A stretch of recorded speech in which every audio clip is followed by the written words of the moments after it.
So let's talk about the upcoming iPhone 12 line, since Apple today finally unveiled their iPhone 12 line, and you do have a bunch of options to go over. So without further ado, let's actually talk about the brand new iPhone 12. First and foremost, you're going to be able to choose from the iPhone 12, the iPhone 12 mini, the iPhone 12 Pro, and the Pro Max. So you can see they do give you a whole bunch of different options to actually choose from.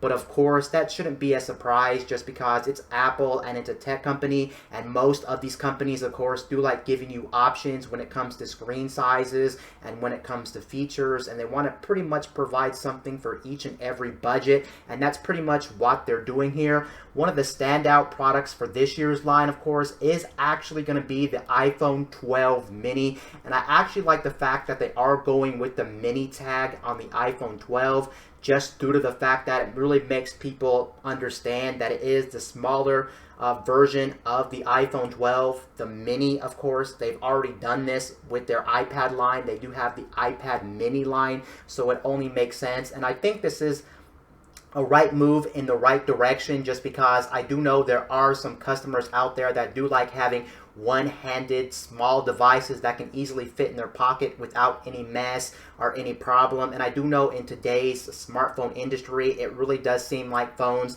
are getting bigger and bigger and bigger.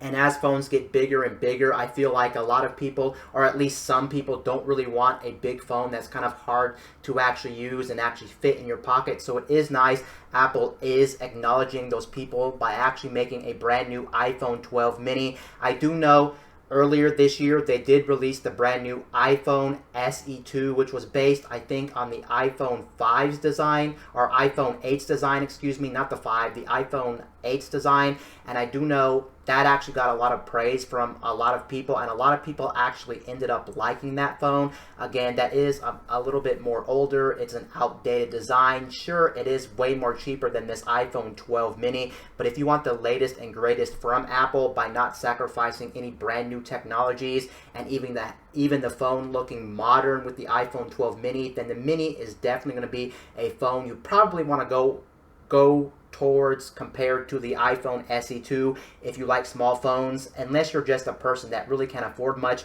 and you have to buy the SE2, then of course go with the SE2, because that is still a great phone for what you're paying for that phone. But the iPhone 12 mini is going to be a really compelling purchase for a lot of people out there who really want a smaller sized phone. And then another thing with the iPhone, just like some of these articles are saying, this year is really the push for 5G technology. Now, when it comes to 5G technology, a lot of people out there who were looking at the iPhone were like, yeah, we're probably going to get 5G this year, but unfortunately, it's only going to be for the highest in model, the Pro Max. But that looks like that's not going to be the case. The thing that probably shocked a lot of people is the fact that 5G is coming to every single iPhone, even including the mini iPhone.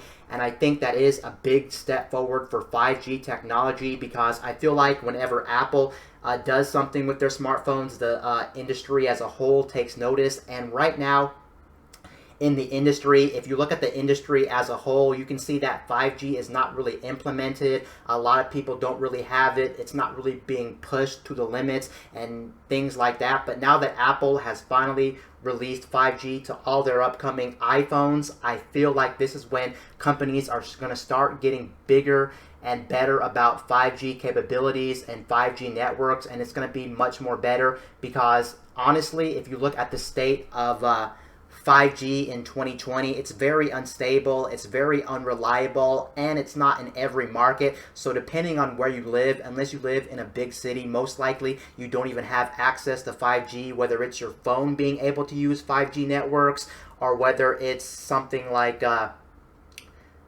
your carrier not even allowing you to have 5G speed. So it's about time that they got it onto these phones, and that's something that Apple as a whole really did focus on a lot in this presentation. It really did feel like most of this presentation was all about 5G. It was such a big deal. They actually had one of the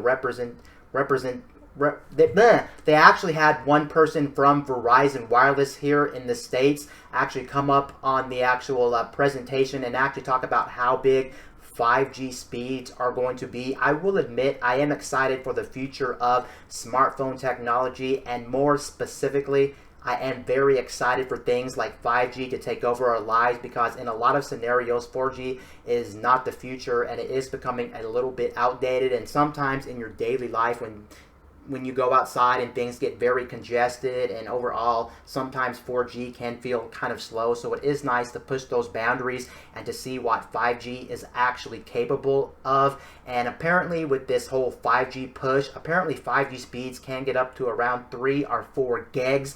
I'm talking gigs, just like you would get with your in-home Wi-Fi now with things like Google Fiber or Cox Gigablast, those type of deals. And this is going to be a big push in the industry. And if anyone's going to push 5G, I really do feel like it's going to be Verizon, because again, anytime Verizon does something very dramatically, I feel like the industry as a whole really does pay attention to them. So this is a good move in the right direction. Now, one thing that apparently is not going to happen with the upcoming iPhone 12 line period is the fact that they decided to go with 5G over 120 Hertz display for the next iPhone, where a lot of smartphones in 2020, if you look at the competition, especially on the Android side, you can see that their phones have higher refresh rates on their screen, and that typically means that you do get better overall performance when you're using the phone. Like for instance, when you're browsing web pages, when you're browsing the UI, overall the phone's going to feel snappier and faster with 120 Hertz display, or anything pretty much higher than 60 Hertz. But it looks like that's not going to be the case with this year's iPhone. They decided to focus on 5G, and honestly, for me, I do like the higher refresh rates of phones. I'm going to say it's a nice benefit, but it's not something you're going to lose sleep over, honestly, because we've been using 60 Hertz displays for quite some time, and until recently of higher refresh rates, I feel like a lot of people don't even notice really the difference, or for instance, it's not that dramatic to where it really does matter. And I think 5G is probably the right move here, just because they are going to push 5G, and 5G is going to be much more better just because Apple is finally introducing it. And on top of that, they're introducing it to all the iPhones in the iPhone 12 line. So that's something that's very nice. Obviously, if I could have both technologies, I would have took the Pro Motion display, 120 Hertz display, and 5G, but I guess we're not getting the best of both worlds. But again, it's not the end of the world. It is kind of unfortunate if you think about it, just because right now 5G is still kind of an afterthought in 2020. I'm talking about how a lot of people don't have access to it. If you do have access to it, it's very unstable and very unreliable when it comes to speeds, and a lot of times your speeds fluctuate so much it's not even really worth it. And in this day and age, also, you do have to take in consideration with 5G technology. 5G technology is in a place where you actually have to pay extra on some carriers, or a lot of carriers, just to get 5G speeds. It's not going to be the norm for a while now. It's going to take a while, maybe 2 or 3 more years before 5G becomes the normal in our life. But again, it's nice they are actually pushing that in the iPhone 12 line. Another thing they made a really big deal about in this presentation is the fact that they are going to be implementing one of their older technologies to the iPhone 12. I'm talking about the MagSafe technology, and MagSafe is actually a pretty genius idea. If you ever use MagSafe in things like the older MacBooks, you may be familiar with that. I love the fact that how easy it is to not really damage your device, just because it is held on with a magnet. And they showed some use cases where MagSafe would actually be implemented to the iPhone, like for instance charging it. If you wanted to charge it, you just slap on a MagSafe to the back and it would actually charge your iPhone. Or you can have, for instance, like a case, and then you can put like a credit card holder on the back, and it would actually magnetically attach to the iPhone, which is actually pretty nice. And I am a really big fan of MagSafe. I think for a lot of people, even though MagSafe is like a proprietary technology, it can actually be useful in our everyday life, just because it's so convenient, and just the fact that if someone was to step on your core or whatever, it just pulls right off and you can't actually damage your device. Another thing they did actually announce for this year's iPhone is a brand new technology for the screen. I forgot what they call the screen technology. I might have to do a really quick Google search for the brand new technology implemented for the screen, but they did say this is going to be the sturdiest and strongest type of glass on the iPhone to date, and they are using some type of sturdier technology. But again, just like every year, glass is glass, and of course, what does glass do? Glass ultimately breaks, so no matter what they say, glass is still going to break, and glass, of course, isn't the optimal material to use on phone screens since it does crack and shatter. But at least they are improving the technologies, and they did state, at least in this iPhone 12 line, that the brand new glass is going to be 4 times more stronger than what they currently had in the previous generations of the iPhone. So that means theoretically, if you were to smash your device or drop your device, in theory it shouldn't crack as easily. But of course, we're talking about glass, and no matter how strong you make glass at the end of the day is actually going to break. So I really don't know what to tell you, but at least it is nice that they are making these things much more stronger and much more sturdier. And I actually like also, the thing is, with the iPhone 12 line as a whole, I love the fact that they are really focusing on the price points here. They have a whole bunch of different price points for the iPhone, and I love the fact that the iPhone 12 Pro is going to start at $1,000. Expensive, yes, but I'm glad they're not really trying to still make more money by keep increasing the price year after year. It looks like the prices of these things are finally stabling out from like $700 up to like maybe $1,000 or a little bit over $1,000, but they're not doing anything too crazy with the iPhone 12 line. So that's something that is very nice. And then besides that, one thing I am actually kind of disappointed about is the fact that the iPhone 12 is still going to be using the USB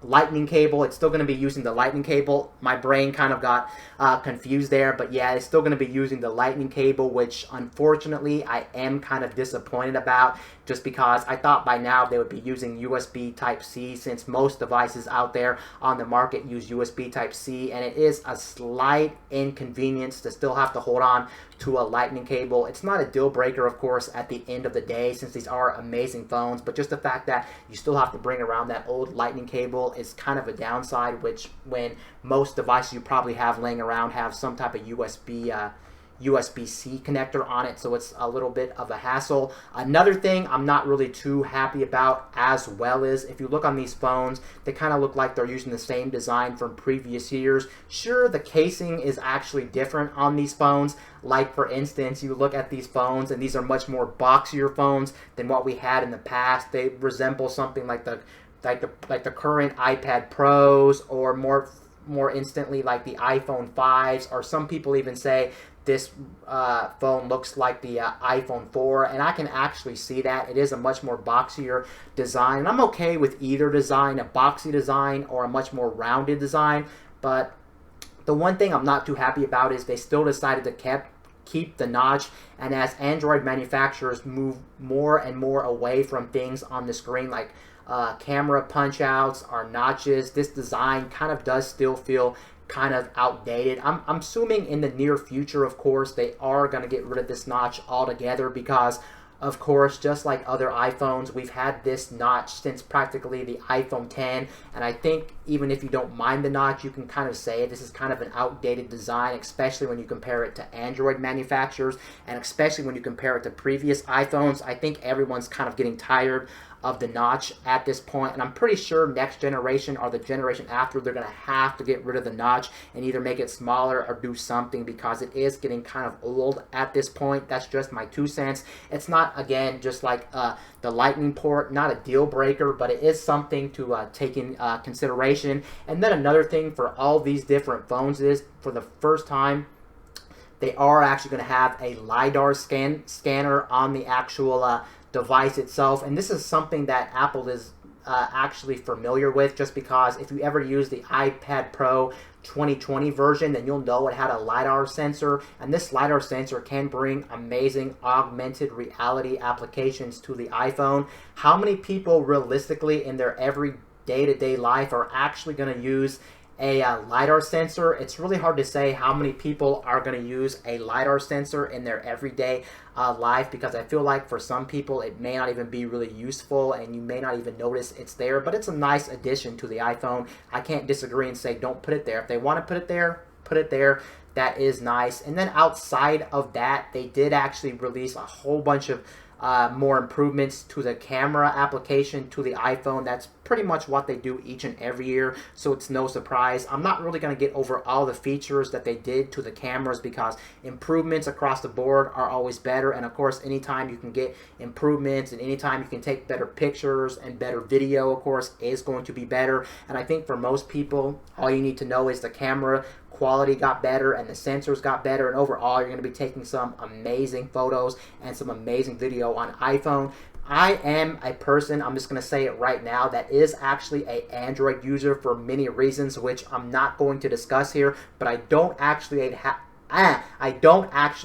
hate Apple, and I think their iPhones are actually amazing. And one thing Apple does extremely well, I can admit myself, coming from an Android fan, I can safely say that Apple really knows how to make amazing cameras, and their video quality without a doubt is amazing, at least from what I'm used to on Android smartphones. I really personally think that Apple makes some of the best video cameras on their smartphones altogether. If you want some amazing, stable video, then definitely go with the iPhone. You definitely won't be disappointed. If you love cameras, if you love video and that kind of stuff, that's where the iPhone, I think, is kind of a little bit in its league of its own when it comes to that stuff. That's just my 2 cents, and that's my personal take on this matter. And yeah, there was some other stuff they did actually mention on here, of course. Like I said again, they did go over all the improvements to the camera and things like that. Also, of course, we are getting a brand new chipset in this. This is going to be the first This is going to be the first A14 chip in an iPhone. Of course, this is not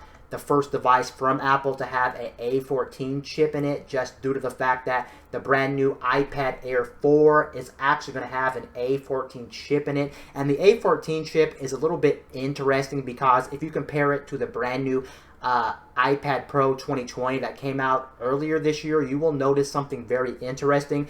This phone, or this chipset in the iPhone 12 and the iPad Air 4 technically does have faster single core performance than something like the iPad Pro 2020.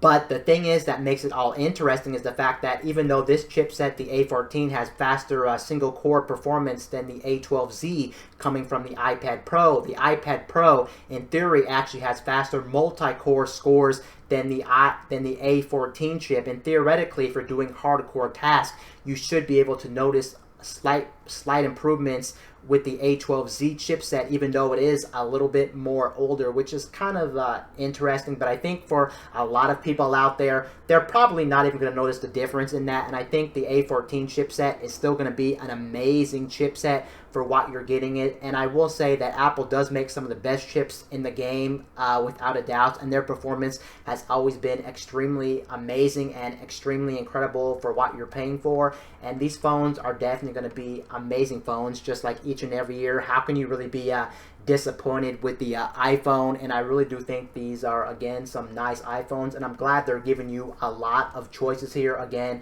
we have the iPhone 12, we have the iPhone 12 mini, the iPhone 12 Pro, and the iPhone 12 Pro Max. That's like a handful to actually say that, and I'm actually still kind of blown away, honestly, that they decided to give each and every iPhone this year 5G capability, because honestly, I really wasn't expecting that. I thought it would only be saved for the premium smartphone, but I guess they really wanted to bring 5G to each and every smartphone, just due to the fact that they really wanted to try to push 5G. And I feel like for some reason, if Apple did decide to actually put 5G in only their top end line, a lot of people wouldn't get to experience it. But better yet, 5G really wouldn't be pushed, because if you look at the competition, a lot of these other smartphone manufacturers really only put 5G in their high-end smartphones. And so what ends up happening is, since it's only in their high-end smartphones, I feel like a lot of these carriers don't really care to actually focus on 5G connectivity and 5G as a whole, because they're like, yeah, this thing's too niche, so why would we really care about focusing on 5G? We'll keep working on it, but we won't work on it at a fast rate, so it's going to take longer to push 5G out. But now that all the iPhones have it, more people are going to have access to it, so more companies are going to realize we need to start working harder on 5G technology. And yeah, that's pretty much going to be it for this video. Now you know some stuff about the iPhone 12 overall. No one's going to be disappointed about these phones. These phones are some amazing phones. Anyway, guys, this is Wayne from My Tech News, signing out.